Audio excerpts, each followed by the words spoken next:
नमस्कार। आज मैं सुना रही हूँ वंग महिला राजेंद्र वाला घोष की कहानी दुलाई वाली।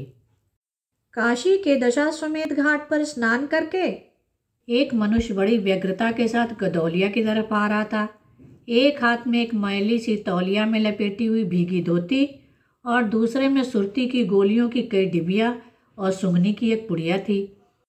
उस समय दिन के 11 बजे थे।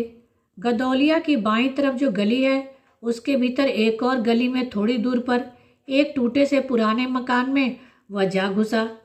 मकान के पहले खंड में बहुत अंधेरा था, पर ऊपर की जगह मनुष्य के वासोपयोगी थी। नवागत मनुष्य धड़धड़ाता हुआ ऊपर चढ़ गया। वहां एक कोठरी में उसने हाथ की चीजें रख दी और सीता सीता कहकर पुकारने लगा। क्या है? कहती हुई एक 10 वर्ष की बालिका आकर खड़ी हुई। तब उस पुरुष ने कहा, सीता, जरा अपनी बहन को बुला ला। अच्छा कहकर सीता गई और कुछ देर में एक नवीना स्त्री आकर उपस्थित हुई। उसे देखते ही पुरुष ने कहा, लो, हम लोगों को तो आज ही जाना होगा। इस बात को सुनकर स्त्री कुछ आश्चर्ययुक्त होकर और झुंझलाकर बोली, आज ही जाना होगा? यह क्यों?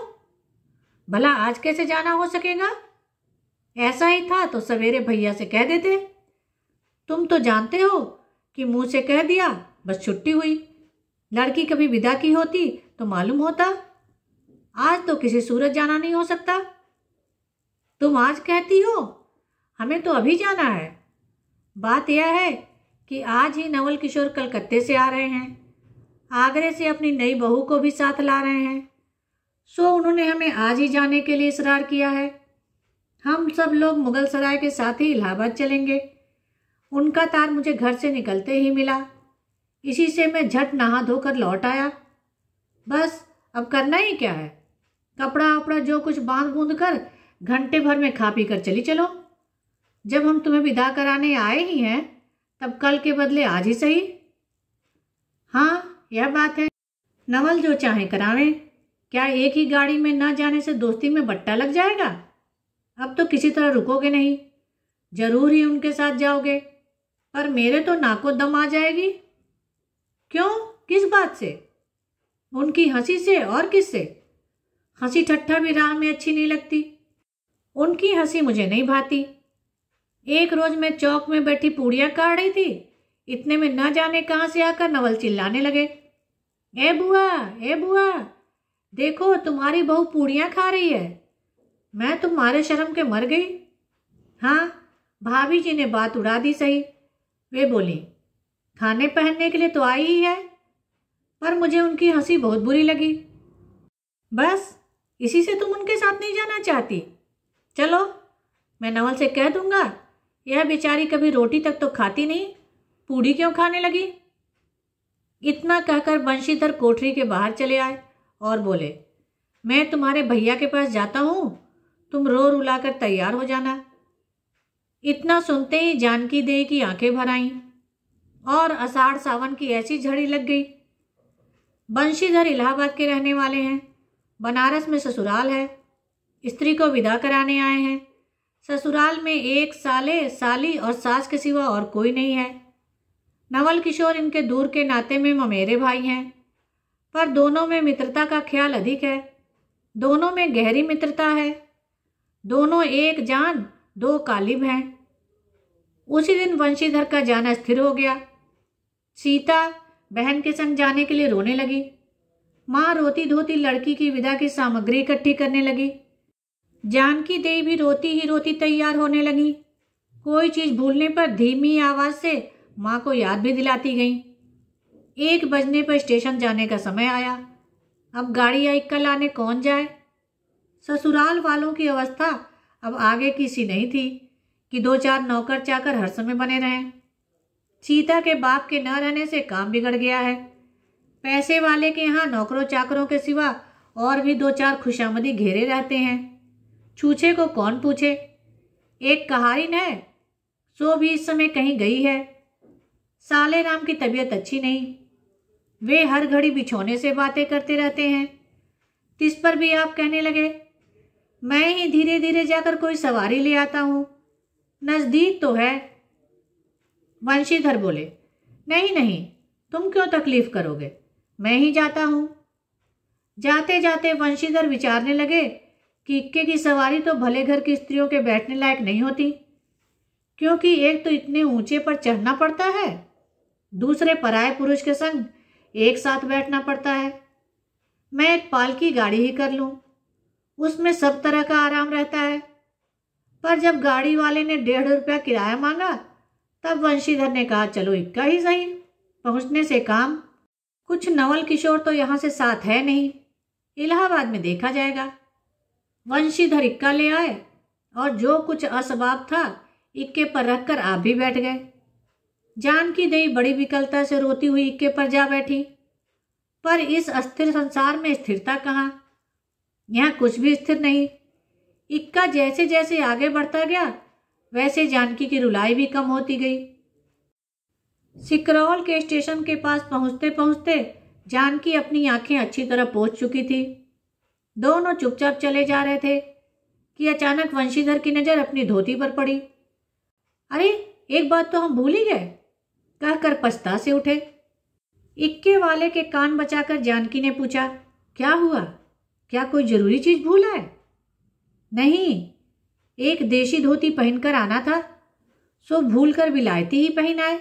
नवल कट्टर स्वदेशी हुए हैं ना, वे बंगालियों से भी बढ़ गए हैं। देखेंगे तो 2-4 सुनाए बिना ना रहेंगे।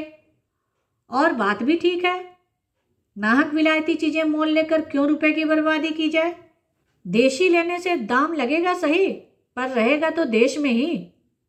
जानकी जरा भौवें टेढ़ी करके बोली, ओह, धोती तो धोती, पहनने से काम, क्या यह बुरी है? इतने में स्टेशन के कूलियों ने आ घेरा। वंशीधर एक कूली करके चले। इतने में इक्के वाले ने कहा, इधर से टिकट लेते जाइए, पुल के उस पार तो 1.5 दर्जे का टिकट मिलता है। वंशीधर फिरकर बोले, अगर मैं 1.5 दर्जे का ही टिकट लूं तो? इक्के वाला चुप हो रहा। इक्के की सवारी देखकर उसने ऐसा कहा। यह कहते हुए वंशीधर आगे बढ़ गए। यथा समय रेल पर बैठकर वंशीधर राजघाट पार करके मुगलसराय पहुंचे।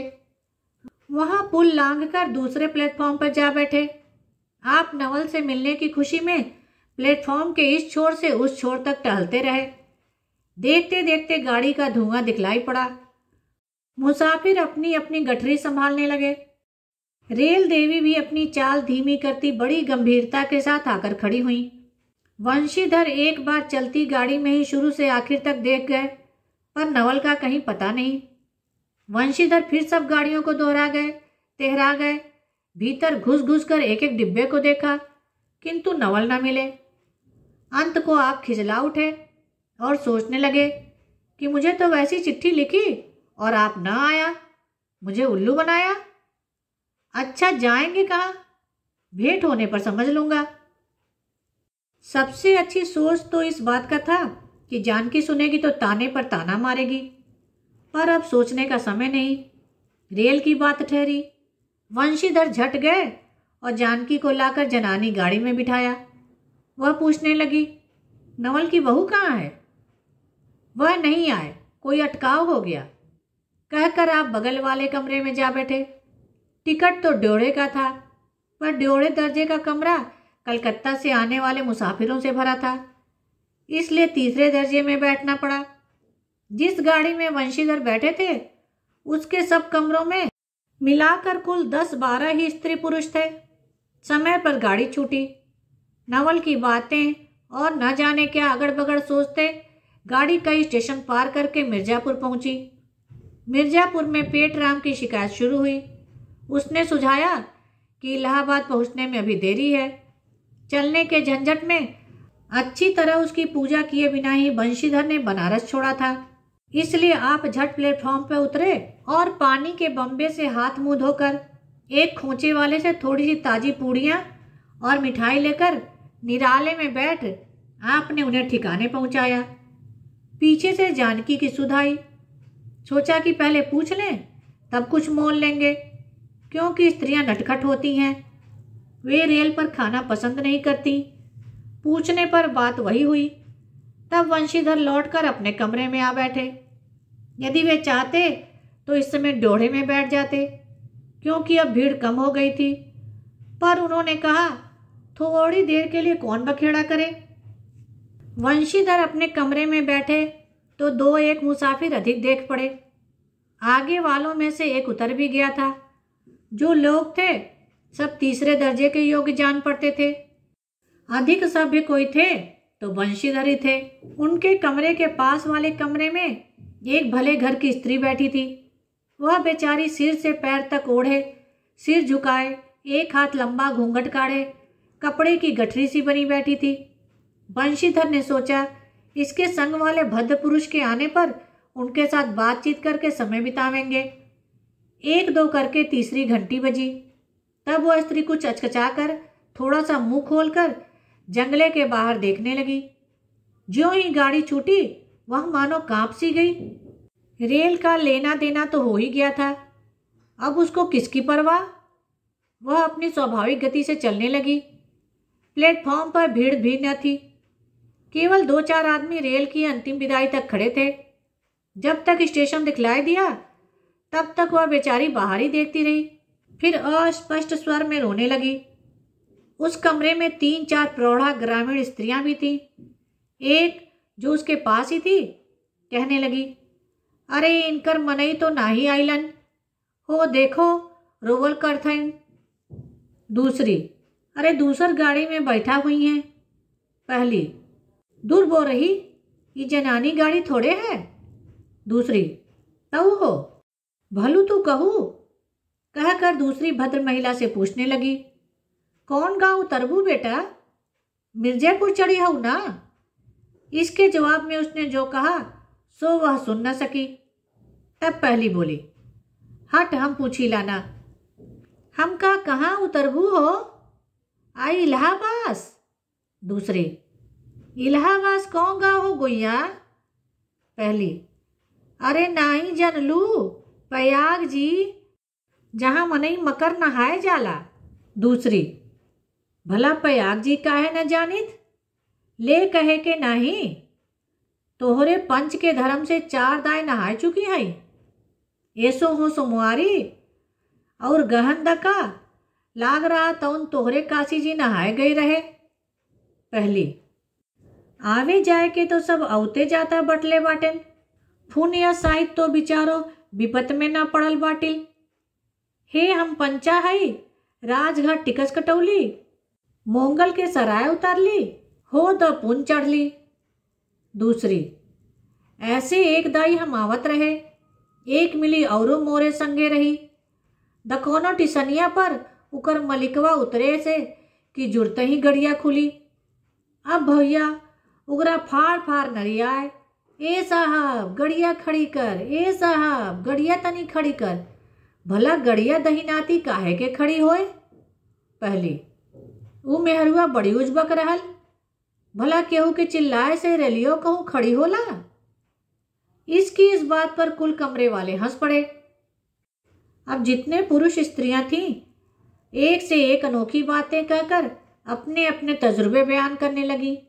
बीच बीच में उस अकेली अबला की स्थिति पर भी दुख प्रकट करती जाती थी। तीसरी बोली, टिकसिया पल्ले बाय की नहीं। हे साहबुआ, सुनी तो कलकत्ते ताई ते मसूलिया ले। अरे इहो तो नहीं कि दूर से आवत रह लेना, फरागत के बदे उतर लेन। चौथी, हम तो इनके संगे के आदमी के देखबो न कहीं गैया। तीसरी, हम देखे रहली हो, मजे टोपी दिले रहलन को। इस तरह की उनकी बेसिर पर की बातें सुनते सुनते बंशीधर ऊब उठे। तब वे उन स्त्रियों से कहने लगे, तुम तो नाहक उन्हें भी डरा रही हो। जरूर इलाहाबाद जा रहा होगा और दूसरी गाड़ी से वे भी वहां पहुंच जाएंगे।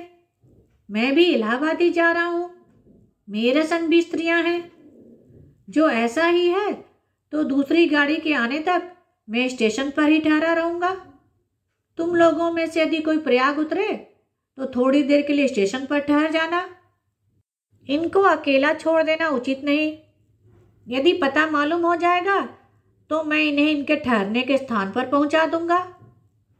वंशीधर की इन बातों से उन स्त्रियों की वाकधारा दूसरी ओर बह चली। हाँ, यह बात तो आप भली कही। नाही भैया, हम पंचे काही के केहू से कुछ कहत रही। अरे, एक के एक करत न बाय तो दुनिया चलत कैसे बाय, इत्यादि ज्ञान गाथा होने लगी।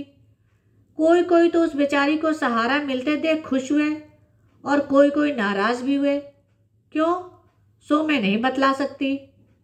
उस गाड़ी में जितने मनुष्य थे सभी ने इस विषय में कुछ न कुछ कह डाला था।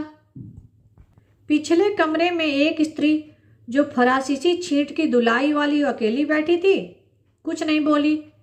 कभी कभी घूंघट के भीतर से एक आंख निकालकर बंशीधर की ओर वह ताक देती थी और सामना हो जाने पर फिर मुंह फेर लेती थी।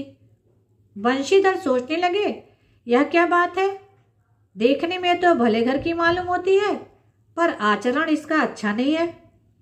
गाड़ी इलाहाबाद के पास पहुंचने को हुई। बंशीधर उस स्त्री को धीरे दिलाकर आकाश पाताल सोचने लगे। यदि तार में कोई खबर न आई होगी तो दूसरी गाड़ी तक स्टेशन पर ही ठहरना पड़ेगा, और जो उससे भी कोई ना आया तो क्या करूँगा। जो हो, गाड़ी नैनी से छूट गई। अब साथ की उन अशिक्षिता स्त्रियों ने फिर मुंह खोला। का भैया, जो केहू बिना टिकिस के आवत होए तो ओकर का सजाए होला। अरे, ओका ई नहीं चाहत रहा कि मेहरारू के तब बैठाए दिलन और अपुआ तउन टिकस ले के चल दिलन। किसी किसी आदमी ने तो यहाँ तक दौड़ मारी कि रात को बंशीधर इसके जेवर छीनकर अपू चक्कर हो जाएंगे। उस गाड़ी में एक लाठी वाला भी था। उसने खुल्लम खुल्ला कहा, का बाबूजी, कुछ हमरो साझा। इसकी बात पर बंशीधर क्रोध से लाल हो गए। उन्होंने उसे खूब धमकाया। उस समय तो वह चुप हो गया, पर यदि इलाहाबाद उतरता तो बंशीधर से बदला लिए बिना न रहता। बंशीधर इलाहाबाद में उतरे। एक बुढ़िया को भी वहीं उतरना था। उससे उन्होंने कहा कि उनको भी अपने संग उतार लो। फिर उस बुढ़िया को उस स्त्री के पास बिठलाकर आप जानकी को उतारने गए। जानकी से सब हाल कहने पर वह बोली, अरे जाने भी दो, किस बखेड़े में पड़े हो। पर बंशीधर न माना। जानकी को और उस भद्र महिला को एक ठिकाने बैठाकर आप स्टेशन मास्टर के पास गए। बंशीधर के जाते ही वह बुढ़िया, जिसे उन्होंने रखवाली के लिए रख छोड़ा था, किसी बहाने से भाग गई। अब तो बंशीधर बड़े असमंजस में पड़े। टिकट के लिए बखेड़ा होगा, क्योंकि वह स्त्री बेटिकट है। लौट कर आए तो किसी को न पाया। अरे, ये सब कहाँ गई, यह कहकर चारों तरफ देखने लगे। कहीं पता नहीं। इस पर बंशीधर घबराए। आज कैसी बुरी साइट में घर से निकले कि एक के बाद दूसरी आफत में फंसते चले आ रहे हैं। इतने में अपने सामने उस दुलाई वाली को आते देखा। तू ही इन स्त्रियों को कहीं ले गई है। इतना कहना था कि दुलाई से मुंह खोलकर नवल किशोर खिलखिला उठे। अरे, यह क्या, सब तुम्हारी ही करतूत है। अब मैं समझ गया, कैसा गजब तूने किया है। ऐसी हंसी मुझे नहीं अच्छी लगती। मालूम होता है कि वह तुम्हारी ही बहू थी। अच्छा, तो वे गई कहाँ? वे लोग तो पालकी गाड़ी में बैठी हैं, तुम भी चलो। नहीं, मैं सब हाल सुन लूँगा तब चलूँगा। हाँ, यह तो कहो, तुम मिर्ज़ापुर में कहाँ से आ निकले? मिर्ज़ापुर नहीं, मैं तो कलकत्ते से, बल्कि मुगल सराय से तुम्हारे साथ चला आ रहा हूँ। जब तुम मुगल सराय में मेरे लिए चक्कर लगाते थे तब मैं ड्योढ़े दर्जे में ऊपर वाले बेंच पर लेटे तुम्हारा तमाशा देख रहा था। फिर मिर्ज़ापुर में जब तुम पेट के धंधे में लगे थे मैं तुम्हारे पास से निकल गया, पर तुमने न देखा। मैं तुम्हारी गाड़ी में जा बैठा, सोचा कि तुम्हारे आने पर प्रकट होऊंगा। फिर थोड़ा और देख लें करते करते यहाँ तक नौबत पहुँची। अच्छा, अब चलो, जो हुआ उसे माफ़ करो। यह सुनकर बंशीधर प्रसन्न हो गए। दोनों मित्रों में बड़े प्रेम से बातचीत होने लगी। बंशीधर बोले, मेरे ऊपर जो कुछ बीती सो बीती, पर वह बेचारी जो तुम्हारे से गुणवान के संग पहली ही बार रेल से आ रही थी, बहुत तंग हुई।